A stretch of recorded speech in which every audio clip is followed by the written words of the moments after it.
Welcome to the Fanatical Elfz Show, part of the L Network. We are a bunch of wild and crazy Cleveland Browns fans, bringing you all the latest in Browns news. Tune in now.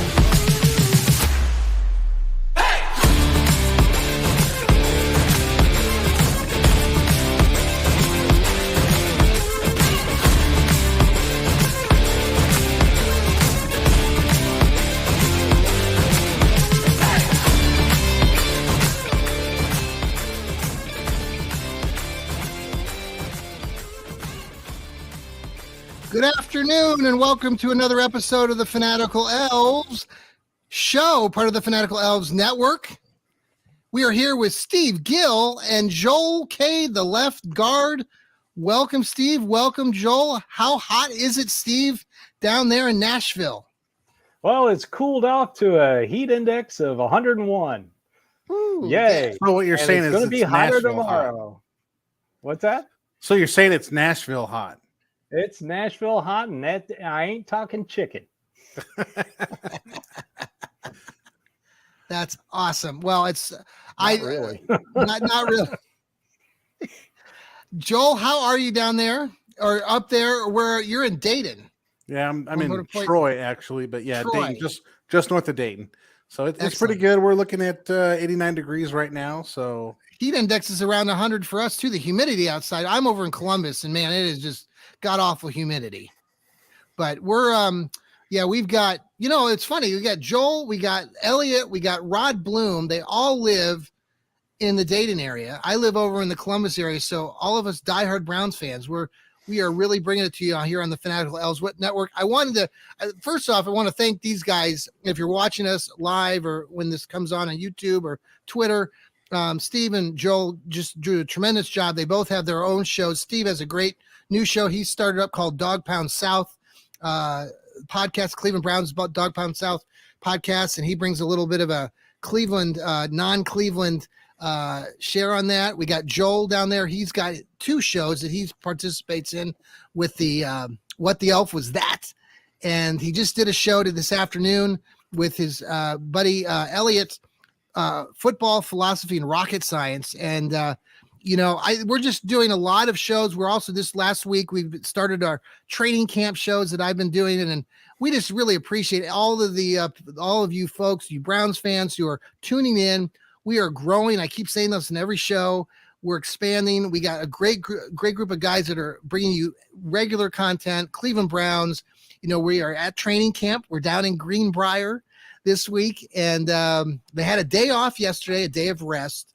But on my show last night on the training camp, I shared a little bit about all the things that you can do in Greenbrier. It's like a city upon itself. It's got shops and restaurants, and that it even has a dress attire, which I did not. Did you guys know that Greenbrier has a dress attire? So I did not. Yeah, men are supposed to be wearing collared shirts and slacks, no jeans, no hats, no ball cats in restaurants. Yeah. Or, So this is like got to wear a sports coat in the casino. Yeah, this is like I the knew all cat about skills, that. man. the cat skills. This is like the old cat also- skills. Yeah, they also That's have right. a bunker. They have a bunker. Yes. Yeah, that's then where you can go if Washington D.C. was ever attacked, that's where all the leaders of the Oh. country would go. to Greenbrier. Yeah. Oh, how cool! Now No, I did not do my history closer that lesson. no one knows about, but that's Well, they know where- now. Thanks, Steve. No, they don't do that anymore, Joe. Well, They do everybody, thanks. tours. We just love the fact that you're tuning in. We have this, we're part of the Fanatical Elfz Network, and a couple of new things too today. I just share this out right now because this is pretty cool. We are, we've added an apparel store. Yes, guys, we have T-shirts, we have sweatshirts, we have hoodies that you can order now. We're going to put that website on our Twitter account, on our Facebook account. We'll push that out to everybody. Joel and Steve will push it out. So if you are following one of our shows, you can purchase Fanatical Elfz apparel. And it's good stuff. We've got the big logo that you can, it's on your sweatshirts and T-shirts, but you can also, if you don't like the big size logo, we have them in a smaller version on the left chest, on T-shirts and on hoodies. So look into that, guys. It's the Fans First Sports Network is helping all of our feeds throughout the country, and we are one of the first groups that is providing that's pushing out apparel. So if you're a Browns fan and you are supporting us on the Fanatical Elfz Network, please consider purchasing some of these items. Just some great stuff. I'm going to be ordering a hoodie. I know I've got a t-shirt. We're ordering stuff for our kids for Christmas already. So we're already pumped. I'm going to get a polo. I love my polos.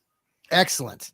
I love my brown swag. Any different brown swag I can get, I'd buy it. Well, I had a colleague, you're a big Browns backer there, Steve, down in Nashville. What's the name of your group there in Nashville that you go to? Middle Tennessee Browns backers. And you were the president of that club for a while. Second president, showed up first meeting, game 2, 1988, with about 25, 30 other people. Awesome. It's grown to about 250. Nice. Well, and I was part of the Wichita group out there in Kansas, and we had 25, 30 strong. And I was just talking to the local president now. His name's Josh. And Josh, they're pushing out their new T-shirts. And in honor of the Browns' old school look with their white helmets and white uniforms, they're pushing out some new white apparel that has the Brownie backer from the Wichita. They call them the Oz chapter, the Oz chapter of Browns backers. So it's a white T-shirt, white hoodies. Nice. Yeah, so some nice stuff there. So anyway, all right. As a matter of fact, on my Monday show, I was wearing one of the Middle Tennessee Browns backers. I took note of that, Steve, and I also shaped like the Jack Daniels label, which they had to get permission to use.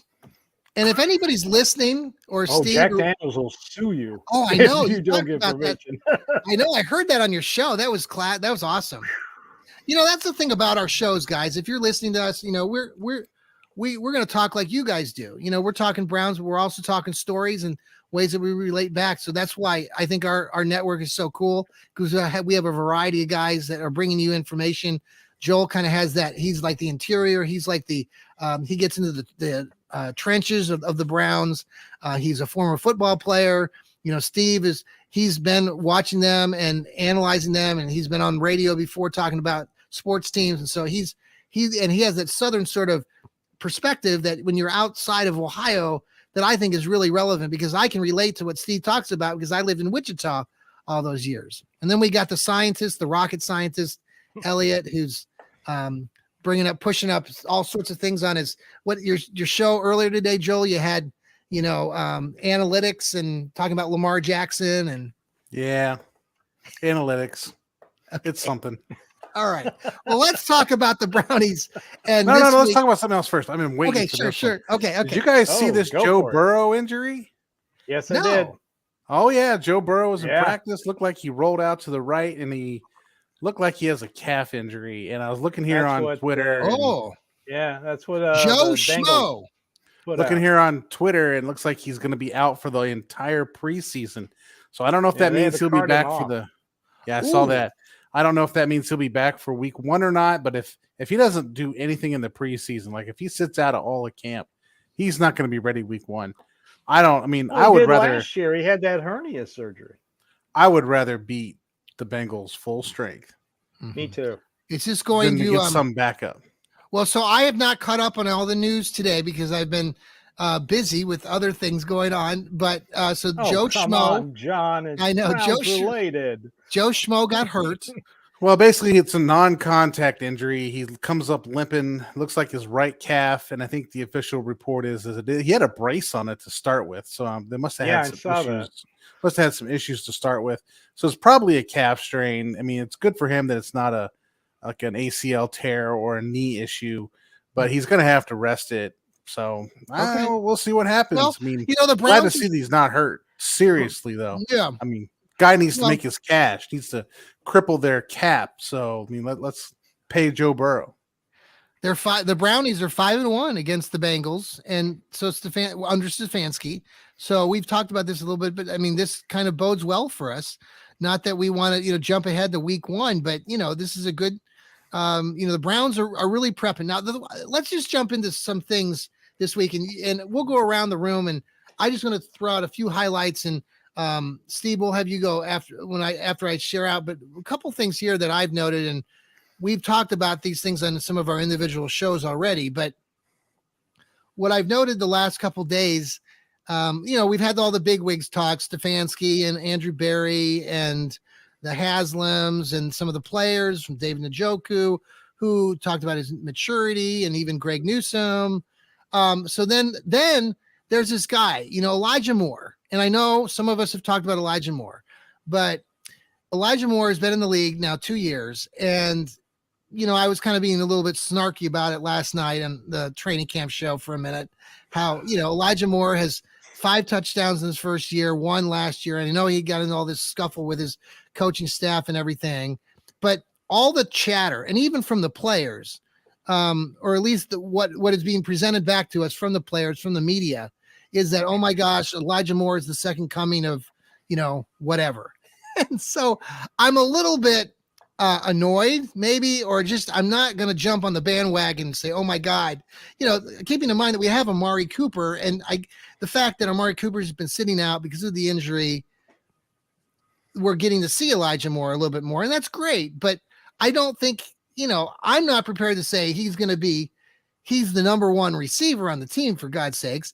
And I just, hearing these players talk about him, or at least how the media is presenting it back to me, I just get a little bit annoyed, and I'm not expecting that much. I'm expecting good things, but I don't think he's going to be the game changer that's going to send the Browns to the Super Bowl. I think he's a piece of that. Anyway, I'll start with you, Steve, because I know you like Elijah more than I do. So, nice. I loved him coming out.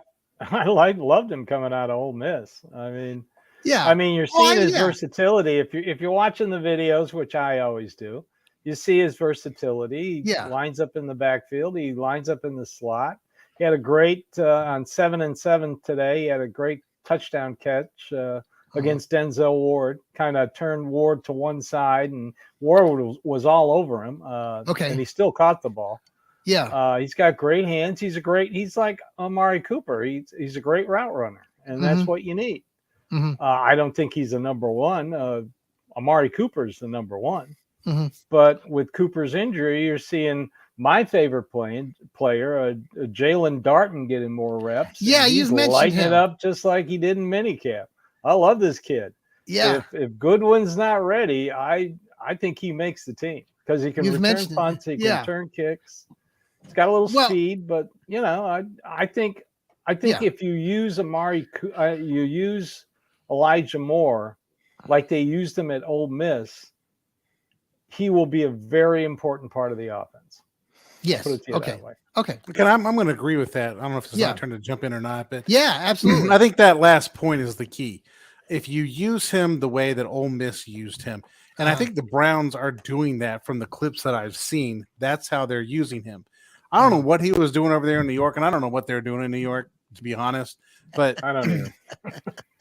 I think if you look for him, Elijah Moore, to be like a stereotypical wide receiver, I don't think you're using him right. You want him to be that guy who's like the multi-purpose piece. He lines up in the backfield. He'll run jet sweeps. He'll run short routes out of the slot. You can line him up on the outside and run him deep. He is the weapon, so to speak. Mm-hmm. If you use him as a weapon, then that helps all the other wide receivers out there to get open, because you're going to confuse defenses as to, he's here, he's there, he's everywhere. Elijah Moore. So let's figure out what we're doing with him. Okay, so with that, as the next follow-up on that is with Marquise Goodwin being injured, there's been some discussion, since his blood clot things, about the Browns going out and trying to find someone who would be a big-time threat. Do we need a big-time threat? And is, like you said, Steve, is Darden the guy that would be that big speedster threat that could extend the field, or do we need to still go out and get an Tillman is more of the guy that can come in and get the length on the field. I mean, the guy is huge, and he's got speed. I mean, you got to remember that the front office, they're not going to. All these teams aren't going to cut down from 90 to 53 right after the last preseason game. Sure, you're going to have cuts along the way. They want to do players right, especially veteran players. If they know a veteran isn't going to make the team, they're going to say, okay, we're going to let you cut so you can catch on with somebody else, before the end of preseason. So if somebody else becomes available, sure, you got to look at them. But right now, the team hasn't given up on Goodwin. I personally don't think he's going to play. Blood clots at his age, legs. I agree. Doesn't sound good. But like I said, I love this Jalen Darden kid. I mean, he lit up the mini camp, and he's doing well again. Let's see what he does tomorrow and Friday when they go full 11 on 11 in Pats. That's what I'm going to be watching tomorrow and Saturday. Joel, you want anything to add to that? Anthony Schwartz is on the physically unable to perform list. Oh, no, he practiced today. Oh, good for him. I actually saw a video of him catching a couple passes. I think the worst thing that could happen would be to move somebody. Oh, good. I think the worst thing to do would be to take somebody out of position, right? If you're just missing that piece, you can't start moving people around to secure that. Let me ask you this. Let me switch complete gears, but let's switch complete gears. We're talking the training camp and talking about position stuff. So this got me thinking about, let's talk defense for a minute. And Joel, you're kind of probably an expert on Jim Schwartz. I heard. I don't know. I think Steve knows more than me. Okay, Steve. I was listening to another podcast on another network, and they were talking about, I know, Schwartz. Traitor. And I know. And the feedback that they were sharing was and I didn't catch this in the pressers, but and maybe it was written on one of the things I read, but that Schwartz's defense, that he's basically on the line with the linemen.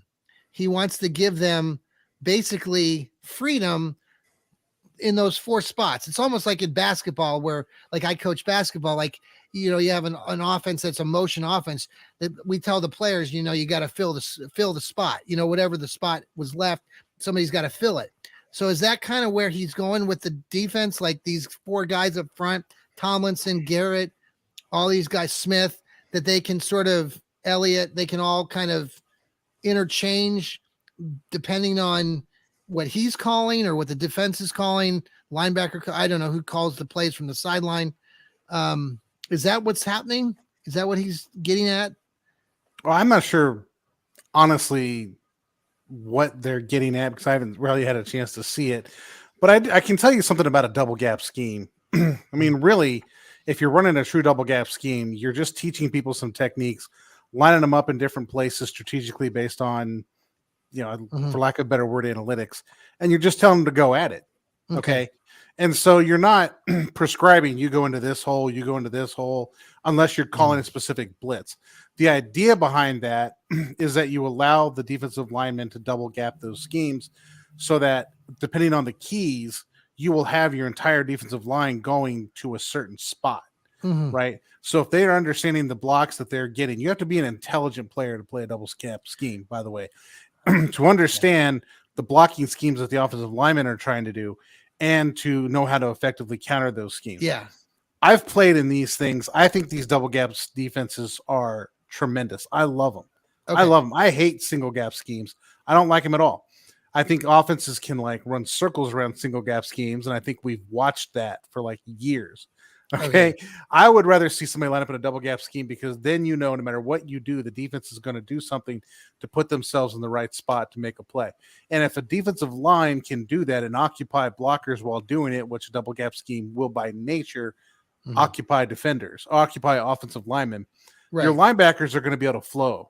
And so those linemen are going to occupy people. And if they can break free from a lineman, they will end up making a play. But if not, you've got free-flowing linebackers. So the defense will be, as you say, run through the defensive line. Yeah. So the better the defensive line is, the better this team is going to be. And I also want to give a quick note on this while I've got a chance to talk about it. I've been watching all these defensive linemen press conference, defensive players, defensive linemen. Yeah. I was really impressed. They all seem to have taken the message that Jim Schwartz is giving them. Okay. Yeah. And I understand what the message is because it's how you play double gap schemes and how you play good football in general, which is I can't control step 3, step 4 of the play. I can control step 1 and step 2. As in the ball snapped, which way am I going, and making my read, and then trying to run to the ball. I can't get thinking too far down the road. And it seems like the players have taken that on. They've also taken on the most impressive thing I heard on any of these press conferences from Myles Garrett. When he said, and I thought fell over when I heard this, he said, I can learn from not only the veterans here, but I can learn from the rookies. There are things that I can learn from the people coming in, and there are things that they can learn from me coming in. And that's exactly what Myles Garrett needs to be saying and doing at camp. He can learn a lot from Jordan Elliott, by the way. Jordan Elliott is a master technician when it comes to double gap schemes. I love this guy coming out of college. Right? Tommy Togiai can do that scheme pretty well. I just don't know if he has the size for it. But Garrett needs to be talking to them. Like, how do you do this? How do you do that? Right. And I was glad to hear that he's taking that on. I was glad to hear Newsome say, hey, we got inside and outside. We're going to come back and talk about Newsome here in just a minute. Steve, did you want to follow up any more on that Jim Schwartz defense real quick? Well, it was first described as wide 9, and Jim Schwartz doesn't like to use that phrase because he adapts it to his players. Yes. What he wants to do is he wants to pressure the quarterback. On running down, he wants the running back to run through a maze of players. That's the whole concept. So that's it in a nutshell. Yeah. Okay, let me and welcome Elliot. How are you tonight? Elliot, the Village Elliot, our podcaster with our football philosophy and rocket science, has joined us tonight. And if you're watching on YouTube or Twitter, he is decked out. He has brought the coach's hat, and he looks like Paul Brown, second coming, to be honest with you. Yeah, he does. Well, I don't know about that. Well, thanks. I'm glad you're here. Thank you. It sounds like a great compliment. I don't know if I can live up to that, but let me say this too. I got to say this. I know we're in the midst, and we're going to take a break here in just a moment. We're having a great show tonight. We appreciate all of you tuning into the Fanatical Elfz show. But Elliot, I've mentioned this before, maybe off air, but my stepmom, she admires you like you would not believe. And if you're listening to this podcast or you're watching us, I want you to know, well, now she's happily married to my dad, but she grew up in Massillon, Ohio, and she has brothers that went to school with various, famous folks in the past, but Paul Brown is like her. She loves Paul Brown. And she loves your show. She loves your show with Joel. Then she watches football philosophy and rocket science. She watches the Fanatical Elfz show, and she thinks that you are just the greatest analyst and podcaster ever. So is that right, Pat? Right. Yeah. I don't want your head. I don't want your head to explode there, Elliot. But the hat will fly off here. Yeah, that's the reason why I have the hat, to hold things together. Yeah. Yes. Anyway, how we're talking about the defense. I've been listening in, and I opened this talking about how Schwartz is like telling, like, the feedback I'm hearing is like they're allowing the defensive linemen to sort of move around, not be in a particular spot all the time.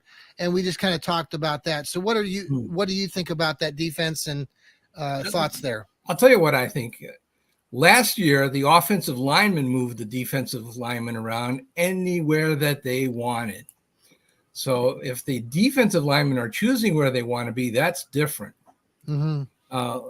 Last season, I viewed the defense as Myles Garrett and a bunch of guys. That's really what our defensive team was.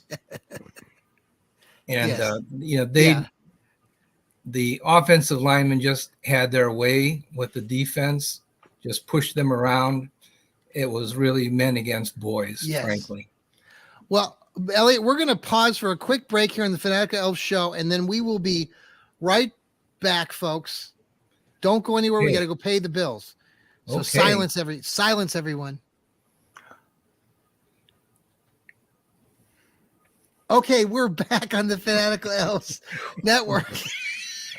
And what I would like to talk about next is, we touched on it just very briefly, but I think what we talked about, and Joel brought it up too, was Myles Garrett. And I talked about it a couple times on podcasts this week, part of our training camp catch-ups, which we'll have another one later tonight. So tune into that. But when Myles Garrett spoke, or he's talked a few times, I mentioned how I was really, like Joel said already, but maybe you want to reiterate that, Joel. Just, I thought the way that he talked about leadership, and I know we've talked about leadership with Myles, but he, going back to the comments by Malik Jackson, kind of questioning Myles' way of leadership, that the way Myles explained it today, again, in his press conference the other day, was about how, it comes in shapes, different shapes and sizes. And to your point too, Joel, you already mentioned this, but he's, listening to younger players. So I wanted to kind of go around the room and get your take again about Myles. Joel, let's start with you. I mean, I to be honest, I know, like, I'm hopeful that maybe, I mean, he's in year 7, and he actually talked a little bit about, growing. If you listen to some of his presser. So I feel like he's done some growing, and I'm looking forward more to watching him play this year than most seasons. Well, I would say that I was watching that press conference, and I almost didn't recognize that as Myles Garrett. He seems to be mature beyond some of the kiddish stuff that he would get up and do and say, and stuff that would just make you shake your head like, what in the world is going on? So at least right now he's saying all the mature adult things that you would want the leader of your defense to say. And I'm going to be honest with you, I think Jim Schwartz gotten into his head, and in a good way, because that's what you need out of a leader. I think Schwartz's scheme, all this stuff, his best attribute is coaching players. And if somebody can get through to Myles Garrett, which I don't think anybody has to this point, if Jim Schwartz can get through to Myles Garrett, he will be my favorite defensive coordinator for the history of football. I think you hit the nail on the head. Elliot will disagree with me. Well, if you don't write about it on Dog Pound Daily, I'm going to write about what you just said. Go for it. It's all yours. Well, I always disagree with Joel. I'm paid for it to do. But, I think coaches coach and players play. So I'm not really looking for Myles Garrett to run for president, or if he does, I hope it's on the Republican ticket. But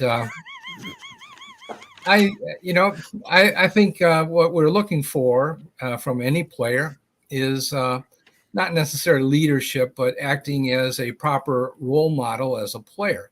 That's not really the same thing. We don't really need a person to, tell the players what to do. That's the coach's job. Yeah. But I think that what you need to have is somebody that will not go to jail. Number one, go to bed at the right time. Stay off of drugs and alcohol, be a good citizen, stuff like that. That's being a role model. Yeah. Or not, the appropriate the role model is what a professional role model, I mean to say, to be doing the job the way it's supposed to be done. That's what I mean by that. We usually talk about a family role model.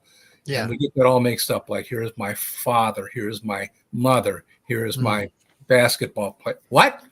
We get those things mixed up. Yeah. But the family has somebody that performs a certain role. That's not an athlete. Is my father. I got you.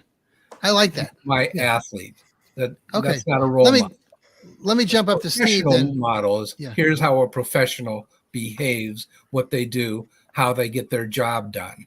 And that's what Myles, like all players, will strive to accomplish. And I think Myles does that wonderfully well. Yeah.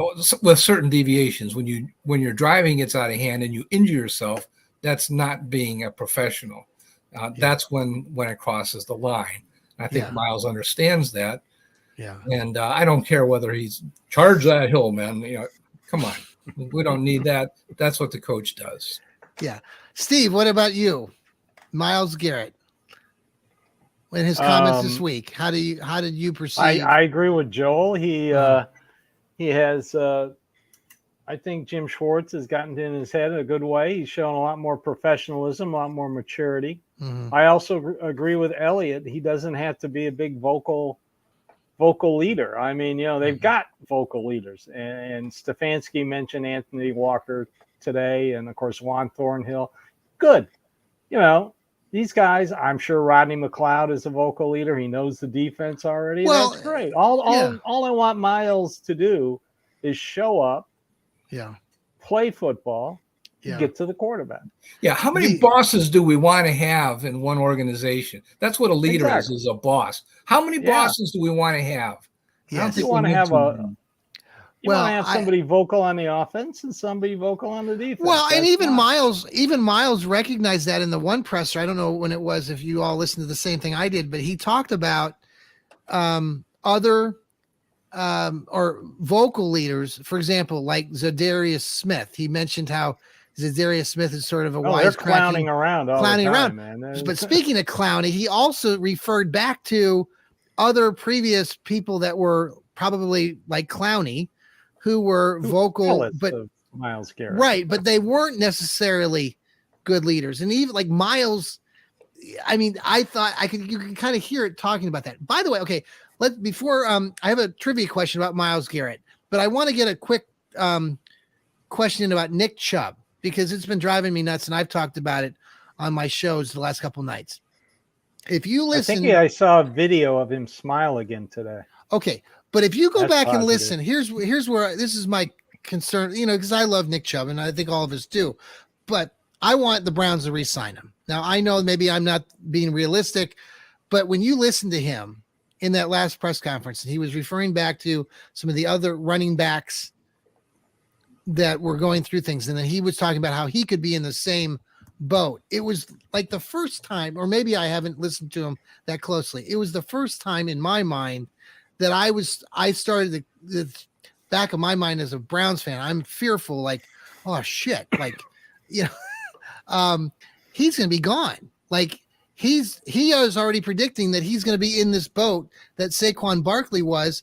And I'm like, that shouldn't happen. This guy went to bat. He signed this deal. And I know I'm spoiled for this guy, but I just feel like, he's 28 years old and people are bashing him because of his age. And I'm like, dude, have you watched his highlight reels and his pushing weights up and stuff? I'm like, this guy's going to be playing for a long time. And yes, I know he's a running back, but he also made a good point talking about how opposing teams, when coaches talk about opposing teams, they talk about the quarterback, but they also they talk about the running back. And even though I know this conversation goes on, we have this conversation, other people have this conversation that are writers, and we talk about it, we analyze and say, well, running backs don't matter. Bullshit. Like they do. You can't say that on the radio. Yeah. You can't.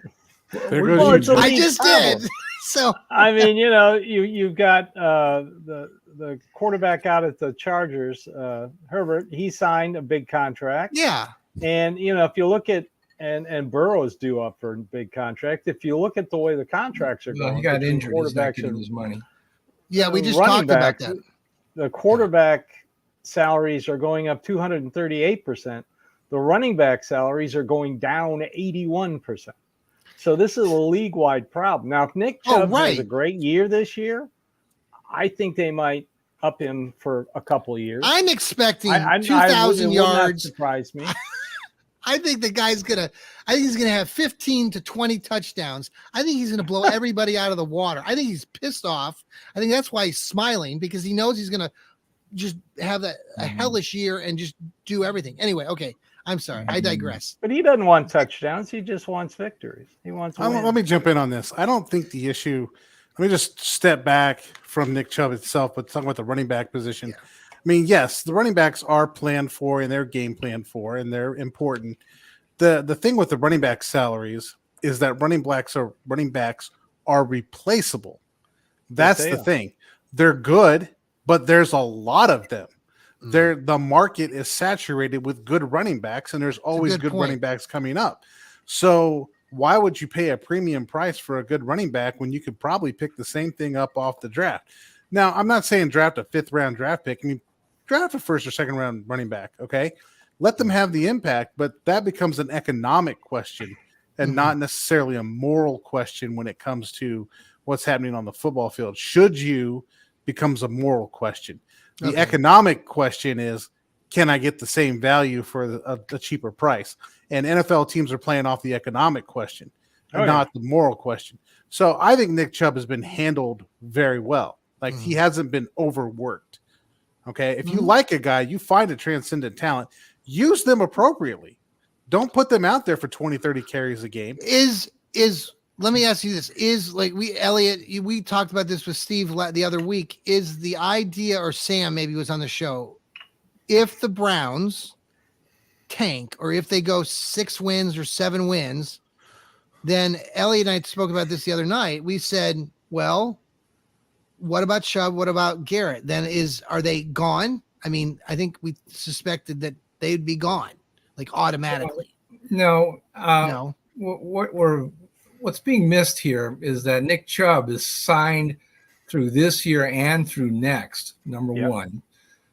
Number two is that we're in an era, and I'm sorry to break the news to people, but the NFL salary cap is expanding. It's going up by like 10% per year, and I think it probably will go up even more than that because of gambling and because of national inflation. It's not constant. And not about streaming, though. I know Elliot talked about streaming and TV rights the other night. I listened to that. That's a great take. Everything is going up. It's not flat. It's not constant. And so what needs to happen is that running backs need to fire their agents because they're dumb. They are dumb. Hello, NFL agents, you are dumb. Hire me, because what you need to do is you need to structure contracts that are 2 and 3 years long at a high rate of pay, and then take out insurance policies in case something happens. You don't want to have a 5-year contract for a running back, because the 4th and 5th year are not going to be worth very much money. Even if you get a 5-year contract, by the time you get to year 4, let's say you stay healthy, you get year 4 and say, oh boy, this is really great. I've got $15 million. Well, guess what? $15 million won't buy very much money by the time you get there, because it's going to be a small fraction of the total cap allowance for your team. So it's stupid. You don't want to have a 4-year contract. So quit whining about not having a 4 and 5-year contract. That's not what you want. You want a 2 or 3 year contract. Nick Chubb, you are on contract for 2 years. That's about what you want. That's good. So next season, you ought to be trying to get another 3-year contract. I thought there was an out. I thought that Chubb there was an out for the team and Chubb at the end of this season. So going into 2024. Okay. Next year, after this season, he should be campaigning for an extension. Okay. Yes. Yeah. That extension should be for 3 seasons. Yeah. It isn't next year yet. No. If you sign now, by the time you get to 2027 or whatever it is, 2028, that contract will not be worth very much money, and you will regret having signed it. It's dumb. Yeah, and I also think someone like Nick Chubb needs to stick around. The other dumb thing is that by throwing all this money at mediocre quarterbacks like Daniel Jones instead of Saquon Barkley, these long-term contracts, and maybe that's partially what justifies it's not worth that much money, but he's getting a pile of money this year, and he's really not that good. It's not very imaginative to throw a lot of money at quarterbacks just because they play quarterback. I don't think it's going to work. I don't think that the Giants are going to win the Super Bowl. Yeah. I think what will happen ultimately, now Patrick Mahomes is going to take his team to the Super Bowl because he really is that good. And no matter what they do to that team, he's going to be in contention. But other teams with not so great quarterbacks are going to throw all kinds of money and not make it. And they're going to have years like Trent Dilfer type quarterbacks are going to take their team to the Super Bowl based on strong defense. And they're going to show that there are other paths to the Super Bowl, and that quarterbacks are not worth unlimited amounts of money. That is not the way that this system works. Let me go to Steve. Let me go back that quarterbacks have. Elliot, let me go to Steve first and then come back to Joe. I want to get Joe's. He was sharing something. Steve, thoughts on what we've been talking about? Well, the first thing that comes to mind is the movie Animal House when they, do you want to tell him? No, don't stop him. He's on a roll. But anyway, yeah, I agree with it. I agree with Elliot. I mean, they're just throwing bad money at these quarterbacks. I mean, come on. When you've got a chance to sign a man like Daniel Jones, you've got to do it. I mean, Herbert with the Chargers. Stop me before I spend again. $62 million over 5 years. This is ridiculous. Yeah. I mean, it's crazy. How much money did Kirk Cousins make far in the NFL? He's made a ton of money. Okay. Then you've got these running backs, and when you have a good one, you keep it. Yeah. When you have, when you're doing this carousel of guys you pick up off the street or undrafted rookie free agents and that kind of stuff, if that's your system, you stay with it. I mean, I mean, look at the Chiefs. Name their starting running back. Right. I mean, I was watching 2018 film of Deshaun Watson with the Texans. Yes. Only because I had to find out something personally. I listened to your the podcast, starting running back on that 2018 team that won 11 games was a guy named Alfred Blue. Okay. Yes. I want everybody to give me your best, Alfred memory Blue. of Alfred Blue. I was like, what's in the mail today? What's in the mail today? Oh, I thought we were talking about Blue's Clues. I'm sorry. No. I mean, you got Nick Chubb. Elliot's exactly right. You got him for 2 more years. I think the reason everybody's talking about this is because I believe next year he doesn't have any guaranteed money. Right. So that's why they're all talking about it. Yes. No. Yeah. So give him a 2 to 3 year contract. Yeah, give him a 2 to 3 year contract. Well, and the contract works out where he's getting an incentive to play every game. He gets paid $25,000 starting in 2024. Ooh. So he'll make up to $425,000. I mean, it's money. I think Lamar Jackson has that in his seat cushion. Well, Joel, what did you want to add before we're going to move on to our trivia question and we're going to wrap things up tonight because I have a special barbecue across the way in our neighborhood. So I got to, it's food, and I can smell the food. So homeowners association. We're making $10,000 a minute on commercial time. You're worried about a barbecue, Elliot. This is why my mother loves you, Pat. Pat loves you because you're wearing the hat and you're just Elliot. We appreciate. This is why I asked Elliot to do a podcast with me. This stuff right here, man. Yeah. This stuff right here. I want to. Do you have because I want to get. I do want to mention the thing about. Yeah, Joe. Let's go to Joe first. Say something else about running back. Hold on, Elliot. Just one second. Let me finish. Joel. Okay. So I think part of the underlying discussion underlying assumptions here that's not being discussed is running back usage. Part of what runs these running backs out is that people pound them to death, and then look at Derrick Henry. I mean, you just pound him and pound him and pound him. Like the Titans offense is nothing without him. Yeah. Right. You do something like that to a person, you're going to wear them out. Okay. So this is, to me, is the unethical part of the running back situation. We talked about the economical part. Let's talk about the ethical part. Should you pound a running back 25 to 30 times a game? No, you are using them inappropriately. I mean, this kind of sounds like an episode for the Borg. I'm sorry, I'm just hearing Borg. No. This is a coaching issue. This isn't an owner issue. I know. The owner issue is the economic issue. The coaching issue is not being smart enough to understand you're dealing with people. Wait, if you have a good running back, you can't wear them out and run them to the ground. And then I just ran that dude in the ground, so I'm going to fire him. Listen, I try to shoot a few hoops at the local gym with my girls basketball team. I'm exhausted, man. You just can't, anyway. Okay, back. But if you've got, let's say a running back comes in and has, let's just pick a random one, 400 carries lifetime that they're going to get. Okay. Yes. How fast do you want to burn that candle? Yes. Right? How fast do you want to burn that? If you use it appropriately, that candle can last you a long time. If you just oh crap, what do I do? Let me just give the ball. Yeah. And you have no intelligence or like creativity offensively, or you're in a position where you have nothing but that running back, then you're going to run that running back to the point where you've run them out. And then that to me is the unethical position where you get a running back and you just use them up to the point where you use up their livelihood to play football because you've overused them and you've overworked them. Then it's like, oh, that's perfectly okay. Just run this guy into the ground and then not pay him and do it to somebody else. I can't, man. Yeah, like, I got you. Really. Yeah. Elliot, you want to finish up real quick? Then we're going to go to our trivia question and wrap things up. Yeah. For the first time in my entire career, I agree with Joel. And I would also add that there's the general managers are just as bad as the fans.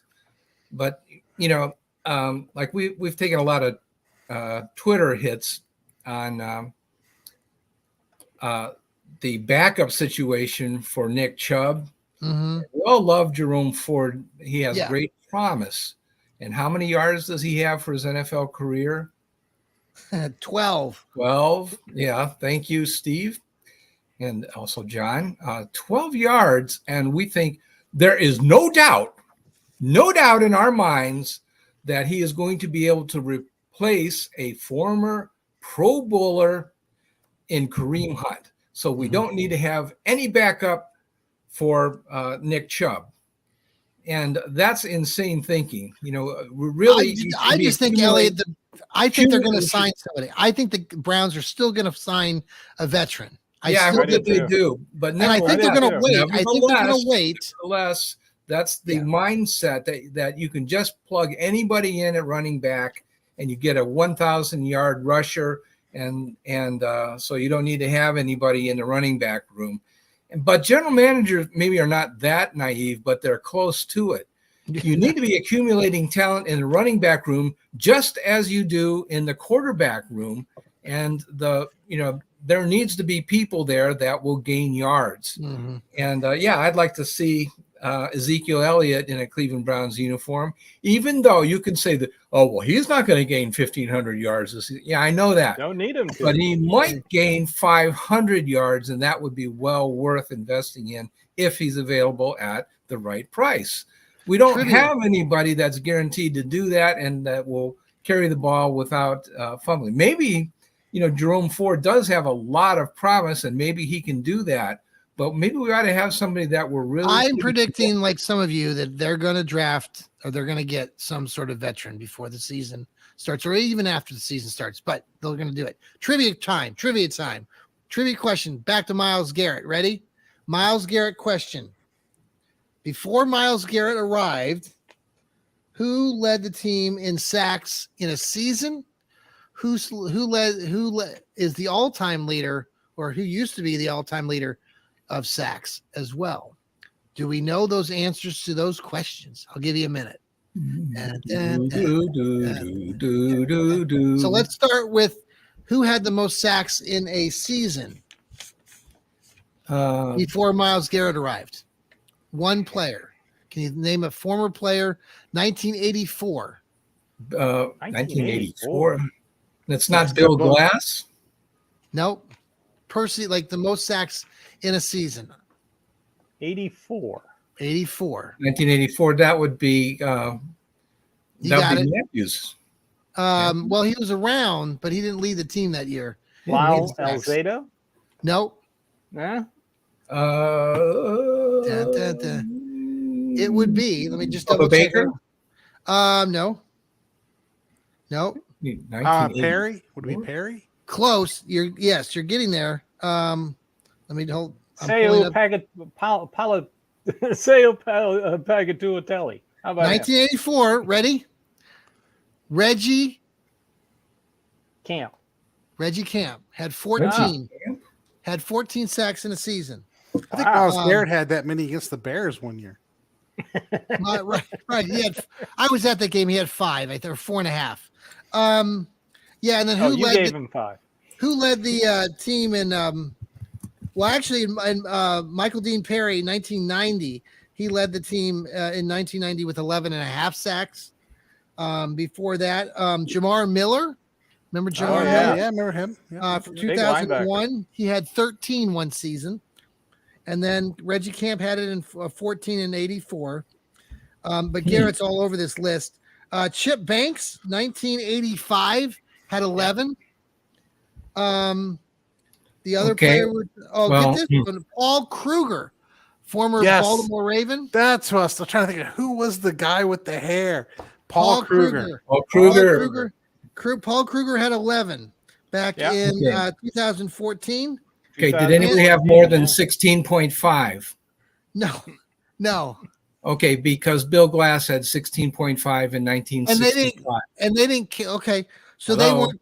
Oh, interesting. Okay, 16.5 in 1965. And see, they don't credit that here on the list that I'm looking at. Well, that's because they didn't looking at an old list before they went back and recalculated for the old guys.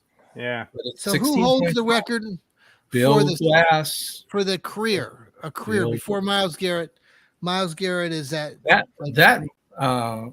still think that is Bill Glass. It might be Clay Matthews. I think that's Glass. It might be Glass. Or how many? It was Clay. According to Matthews, I don't have it in front of me, but I think it was 50 some. No, Matthews I think had 75 and Glass had 77.5. Okay, well, Bill Glass had 80. Well, wait a minute. For the Browns, he had 77.5. And then he played 2 years in Detroit for some reason that 4 years in Detroit. So are you pulling that up right now? Yes, I've got that on my little computer. Okay, I'm pulling it up as well. While we're gonna wrap things up because I got to go to my barbecue. Aren't you lucky? I know. Wonderful lady across the street who she celebrated we have neighbors that moved out into a great new home. We live in a condo area, so they bought a new home where they have young kids. And so this wonderful neighbor of ours wanted to celebrate them, and she invited them over for a cookout. So we're all going over there, and I'm already 40 minutes late. So, but I just spoke to the wife via text and told her I'd be there in 15 minutes. So let's hurry up, boys. So final thoughts on what we've seen so far. I mean, it's been exciting. I've been, probably getting more excited. I mean, I know it's just workouts and training camp. It's funny that they go down the Greenbrier, and I've mentioned this a time or two, but with all the social media platforms and all of the media people there, I mean, I know you're getting away, you're going to Greenbrier and supposed to be, isolated, but for God's sakes, it's not. This is 2023. We're in people's faces still constantly. So, I mean, it's cool that they get to go down to West Virginia, but I just think it's kind of a farce. I mean, that we think, they're going to go away. I think it's cool that the team is probably spending more time together and learning about each other's, strengths, weaknesses, and what they are like real people. So I think that's a positive as far as building chemistry on the team going forward. So I'm excited about that part. Steve, what is your final thoughts? Well, first of all, I'm shocked, and you heard it here first. John hates social media, so go off on him on that. No, along with Kevin Stefanski. Well, I'm with Kevin Stefanski and Myles Garrett and Nick Chubb. But anyway, I love the positivity and the hustle that's coming from these videos. I love the player interviews. Mm-hmm. I do think they're going to sign a veteran running back because of something I picked up on Andrew Berry's press conference. He basically said that the competition behind Ford and Chubb,